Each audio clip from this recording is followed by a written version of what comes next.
Good morning all of you. Pocket video के session 7 में आपका फिर से बहुत बहुत स्वागत है।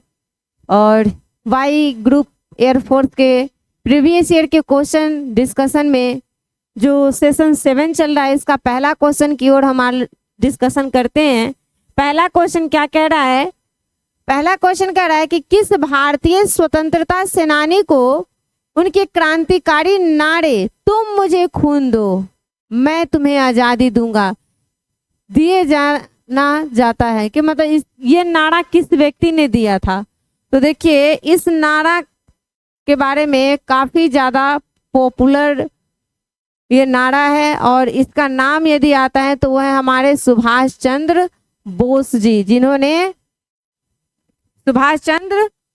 जी, जिन्होंने गांधी जी को राष्ट्रपिता कह करके संबोधित किया था। कहां से? म्यांमार के रंगून में वहां से टेलीफोन किए और टेलीफोन में क्या कहें? गुरुजी नहीं, राष्ट्रपिता। किसने? सुभाष चंद्र बोस जी ने। तो सुभाष चंद्र बोस जी ने टेलीफोन करते हैं, सुभाष चंद्र बोस जी टेलीफोन किए गांधी जी को और भारतीय क्षेत्रों में अपनी सेना फौज भारतीय सेना जो गठित किया गया था सुभाष चंद्र बोस जी के द्वारा, उनको वो लेकर के भारतीय क्षेत्रों में आने की अनुमति लेते हैं और उनका आशीर्वाद प्राप्त करते हैं गांधी जी का। तो इसका राइट आंसर हो जाएगा सुभाष चंद्र बोस। देखिए, इसमें भगत सिंह के बारे में कहा गया। भगत सिंह,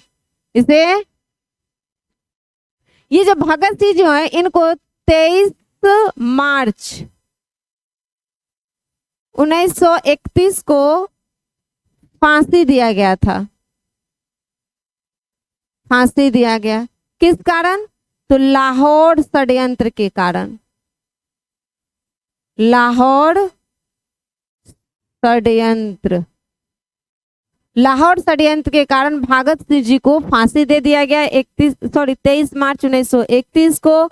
और इसमें इनके साथ फांसी पे चढ़ने वाले व्यक्ति का नाम यदि कहेंगे तो सुखदेव, सुखदेव, राजगुरु और भगत सिंह।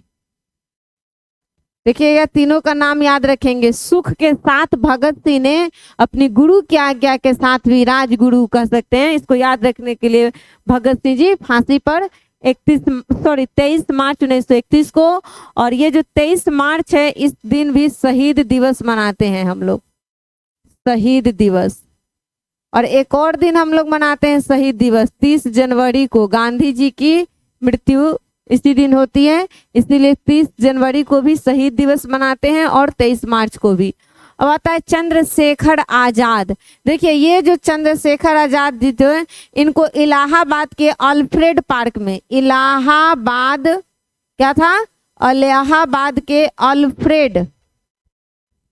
अल्फ्रेड पार्क क्या हुआ था? तो इनको हालांकि इनको शूट करने की बात जब आती है तो इनको कोई ब्रिटिश सेना की उनके साथ जो बंदूक था या गोली कहते, उनसे नहीं, बल्कि इन्होंने स्वयं को खुद को शूट कर लिया था चंद्रशेखर आजाद जी। और इसीलिए अगर इनका देखेंगे कि किस डेट को, तो ये आता है 7 फरवरी 1931 को। देखिए, 1931 में ही शहीद हुए थे भगत सिंह जी और चंद्रशेखर आजाद जी भी, लेकिन इनके दोनों का डेट में डिफरेंट है। पहले चंद्रशेखर आजाद 27 फरवरी, उसके बाद मार्च में 23 मार्च को भगत सिंह जी। याद रखेंगे हम लोग थोड़ा सा। देखिए, अब याद एक और बात रखेंगे कि चंद्रशेखर आजाद, भगत सिंह और एक और नाम आता है सचिंद्र नाथ सन्याल। सचिंद्र नाथ सन्याल, भगत सिंह और कौन? चंद्रशेखर आजाद। ये तीनों आदमी मिल करके एक संस्था की स्थापना करता है जिसका नाम था हिंदुस्तान सोशलिस्ट रिपब्लिकन एसोसिएशन, जिसे जिसे HSRA के नाम से जानते हैं, यानी हिंदुस्तान सोशलिस्ट रिपब्लिकन एसोसिएशन। इस संस्था के फाउंडर के रूप में ये तीनों व्यक्ति का नाम आता है, भगत सिंह, चंद्रशेखर आजाद और सचिंद्र सन्याल। नेक्स्ट क्वेश्चन की ओर बढ़ते हैं। हमारा नेक्स्ट क्वेश्चन क्या है, भारत के मध्य से लगभग गुजरने वाली या गुजरने वाला और भारत का मानक देशांतर कहलाने वाला अक्षांश रेखा कौन सा है। देखिए, अक्षांश रेखा के बारे में बात करेगा तो पहले बात तो ग्लोब पर भारत की स्थिति के कहेंगे तो ये ईस्ट हो गया, ये नॉर्थ हो गया, यानी भारत का स्थिति नॉर्थ और ईस्ट के बीच में है यहाँ पे भारत।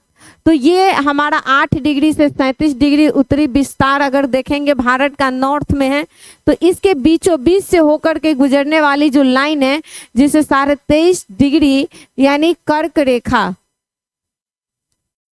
कर्क रेखा जिसको कहते हैं, तो यह भारत के टोटल कितने राज्यों से होकर के गुजरता है। तो हम इसको अगर एक मैप पर देखेंगे कि कितने राज्यों से होकर के गुजरता है, तो ये टोटल 8 राज्यों से होकर के गुजरता है। कितने राज्यों से?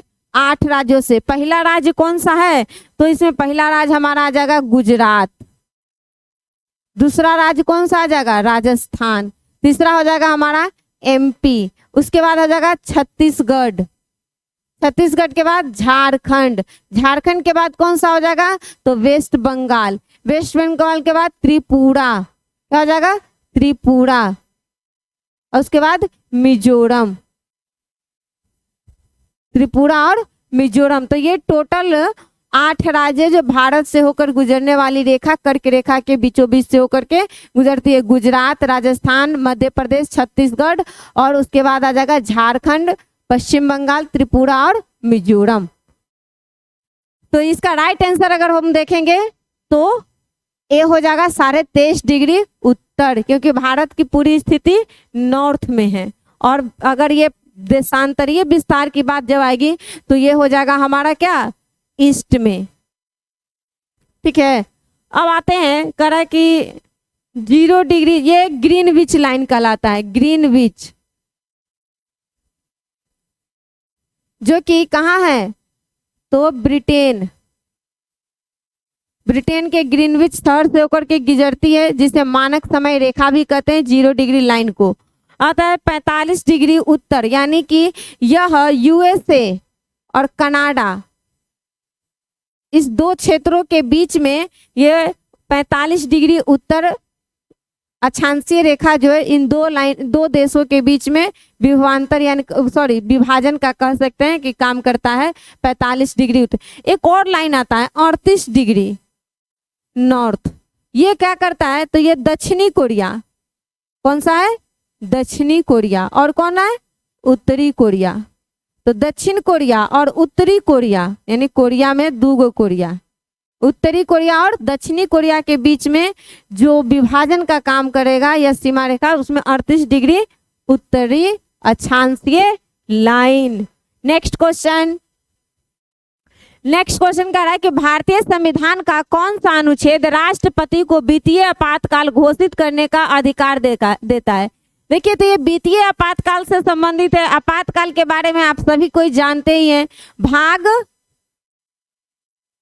कौन सा 18, कितने प्रकार के आपात 3, राष्ट्रीय आपात, राजकीय आपात और नेक्स्ट वित्तीय आपात। आर्टिकल्स राष्ट्रीय में 352 और राज्य में 356, वित्त में 360। तो इसमें कह रहा है वित्तीय आपात, इसका राइट आंसर कौन हो जाएगा बी 360। 356 में क्या है राष्ट्रपति शासन, इसी को राजकीय आपातकाल कहते हैं। जब राज्य में अगर संवैधानिक तंत्र के अनुसार शासन व्यवस्था नहीं चलती है तो जाकर के यहाँ पर राज्यपाल के सिफारिश पर राज्यों में राष्ट्रपति शासन लागू हो जाती है। उसके बाद 352 राष्ट्रीय आपातकाल, 3 कंडीशन के आधार पर अगर 3 ऐसी परिस्थितियां देश के अंदर उत्पन्न हो जाएं तो जाकर के राष्ट्रपति शासन लगा। पहला कंडीशन यदि युद्ध हो जाए, दूसरा कंडीशन यदि देश पर कोई आक्रमण कर दे कोई दूसरा देश, तीसरा जब हमारे देश के अंदर में अगर सशस्त्र विद्रोह हो जाए तो जाकर के हम इन 3 कंडीशन के आधार पर हम राष्ट्रीय आपातकाल की घोषणा करते हैं। राष्ट्रीय आपातकाल की घोषणा जब होती है तो राष्ट्रपति के द्वारा किया जाता है और इसमें सबसे पहले 1 माह के लिए यह चलता है, लेकिन बाद में संसद के द्वारा इसे पारित करके बहुमत के आधार पर पारित जब किया जाता है तो जाकर के यह लगभग कितने दिनों तक चलता है, 3 माह तक ले चलता है। फिर बाद में इसको बढ़ाया जाता है अलग से। नेक्स्ट क्वेश्चन कह रहा है कि पारंपरिक युद्ध नृत्य थांगटा भारत के किस राज्य से संबंधित है। देखिए ये फोकल डांस के बारे में पूछा जा रहा है और किसी विशेष राज्य से इसका संबंध है, तो वही राज्य के नाम पूछा जा रहा है कि कौन सा राज्य से इसका संबंध है थांगटा का। थांग का मतलब होता है क्या? थांग का मतलब तलवार और टा का मतलब क्या होता है? तो टा का मतलब होता है भाषा। तो थांग टा तलवार की भाषा अगर आप कहें तो ये नृत्य किस राज्य में है ये पूछा जा रहा है। तो ये नृत्य हो जाएगा हमारा option number C, right answer Manipur. ठीक है, अब हम मणिपुर में कौन कौन सा नृत्य है उसको देखेंगे। एक तो रासलीला मणिपुर का सबसे फोकल डांस में आएगा। फिर आता है पुंग चलोम जो कि कहाँ का है, मणिपुर का ही फोकल डांस है। और तीसरा आता है एक मार्शल आर्ट। देखिए ये थांगटा भी एक मार्शल आर्ट ही है, वहाँ का एक नृत्य जो है मणिपुर का, ये मार्शल आर्ट ही है, ये भी थांगटा भी। अब हम देखते हैं सिक्किम का प्रसिद्ध फोकल डांस कौन कौन सा है। तो एक आएगा सिक्किम में फुस्सम, उसके बाद आएगा डेंगू काट लेगा सिक्किम में जब जाइएगा। देखिए डेंगू जिसको काटता है ना वो बहुत सिहरता रहता है, तो याद रखेंगे सिक्किम, सबसे सिहरना सिक्किम और डेंगूमो कहाँ करेगा तो सिक्किम में। तो डेंगूमो सिक्किम। उसके बाद शेरपा भी कहाँ का, सिक्किम का। सिंगही शेरपा डेंगमो ये सब कहाँ का है तो सिक्किम का है। उसके बाद आता है असम में तो सब कोई जानते हैं जो बिहू है, बिहू यह कहाँ का है, असम का। उसके बाद सत्रिया जो कि शास्त्रीय नृत्य के अंतर्गत सत्रिया भी है शामिल, तो ये भी कहाँ का है, असम का। उसके बाद बांगरुम्बा, कई बार क्वेश्चन में पूछा गया बांगरुम्बा डांस फोकल डांस कहाँ का है, किस राज्य का है, तो असम का। तो बिहू, सत्रिया, बांगरुम्बा और एक है झूमर। देखिए झूमर नहीं, झूमर कहाँ राजस्थान में, लेकिन झूमर कहाँ तो झूमर असम में, झूमर राजस्थान और झूमर असम में। अब आते हैं हम नागालैंड में कौन सा, वार डांस कहाँ पे, नागालैंड में। युद्ध वगैरह होगा तो लोग डांस करेगा, समझिए ऐसा। तो नागालैंड में कौन सा डांस, वार डांस। उसके बाद मोइनू भी कहाँ का है, नागालैंड का। और उसके बाद लांगमा और हेली, ये 2 नृत्य भी नागालैंड का है। तो ये कुछ फोकल डांस है और यहाँ से क्वेश्चन भाई कई बार पूछा गया है, तो हम लोग थोड़ा सा इसको याद रखेंगे। आप भी लिखते चलिएगा तो याद रहेगा, थोड़ा नाम डिफिकल्ट है इस सबका। दक्षिण भारत के बड़े हिस्से पर शासन करने वाले राष्ट्रकूट वंश की स्थापना किसने किया था। देखिए राष्ट्रकूट वंश दक्षिण भारत में प्रसिद्ध वंश रहा है। इसके संस्थापक के बारे में जब बात करेगा कि कौन सा है, तो इसका राइट आंसर हो जाएगा ऑप्शन नंबर ए, दंती दुर्ग। कौन सा हो जाएगा, दंती दुर्ग। और इसकी राजधानी की जब बात आएगी तो मान्यखेत। कौन होगा, मान्यखेत क्या है, राजधानी, इसकी राजधानी मान्यखेत। और ये सब जो है अमोघ वर्ष, कृष्ण प्रथम, गोविंद तृतीय, ये सभी राष्ट्रकूट वंश के ही प्रसिद्ध शासक हैं, जिसमें सबसे प्रमुख एक आता है कृष्ण प्रथम, जिसने बृहदेश्वर मंदिर का निर्माण किया था। इसे ही राजराजेश्वर मंदिर भी कहा जाता है। तो ये बृहदेश्वर के मंदिर के बारे में जब बात आएगा कि किसने निर्माण किया था, कैलाश मंदिर जिसको कहते हैं, बृहदेश्वर का कैलाश मंदिर, रुके कैलाश मंदिर। तो बृहदेश्वर वाला जो कैलाश मंदिर की बात आती है कि कैलाश मंदिर का निर्माण किसने किया था, तो कृष्ण प्रथम ने, जो राष्ट्रकूट वंश का शासक था। याद रखेंगे राष्ट्रकूट वंश के संस्थापक दंती दुर्ग और इसकी राजधानी मान्यखेत। तो ये हमारा पॉकेट वीडियो का लास्ट क्वेश्चन, और फिर हम अपने सेशन में आप लोग के मध्य नेक्स्ट डे प्रेजेंट हैं। और आपको कैसा लगता है लाइक सब्सक्राइब और कमेंट करना बिल्कुल ना भूलें। आपकी कमेंट ही हमें और बेहतर करने की प्रेरणा देती है, तो कृपया आप लोग कमेंट अवश्य करें। तो अपना ख्याल भी रखें और नोट्स को भी अपने मेरे साथ ही तैयार करते रहें ताकि आपको सहूलियत हो रिवीजन करने में। और अपना ख्याल रखें। जय हिंद।